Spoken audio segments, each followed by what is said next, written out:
రాబోయేది కేసీఆర్ ప్రభుత్వం అంటూ బీఆర్ఎస్ నాయకులు కలలు కంటున్నారని ఎద్దేవా చేశారు కాంగ్రెస్ నేత మైనంపల్లి హనుమంతరావు. మెదక్ జిల్లా నిజాంపేటలో కొత్త సర్పంచుల ఆత్మీయ సమ్మేళనానికి ఆయన హాజరయ్యారు. సీఎంపై బీఆర్ఎస్ నేతలు ఇష్టానుసారం మాట్లాడుతున్నా సహనం పాటిస్తున్నామని అన్నారు. వచ్చే ఎన్నికల్లో హరీష్ రావును ఓడించకపోతే తన పేరు హనుమంతరావే కాదంటూ శపథం చేశారు ఆయన.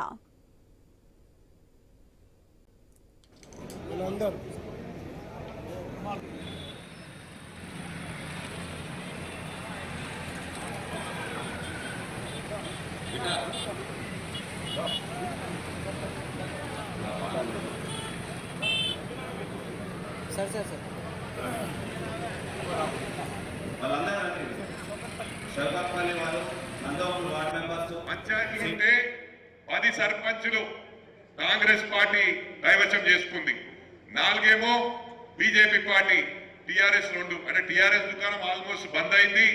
బంద్ చేసే వరకు మేము ఇద్దరము. హరీష్ రావు నేను నిన్న మొన్న టీవీలలో 2 ఏళ్లలో మా ప్రభుత్వం వస్తుందని ఆయన కలలు కనుకుంటూనే ఉండుమను. ముఖ్యమంత్రి అయితే అని కలలు కనుమను. సమస్య లేదు. రేపు ఎమ్మెల్యే కూడా ఓడగొట్టకపోతే నా పేరు మైనంపల్లి హనుమంతరావు కాదు, సిద్దిపేటలో దుకాణం పని చెప్పిస్తా.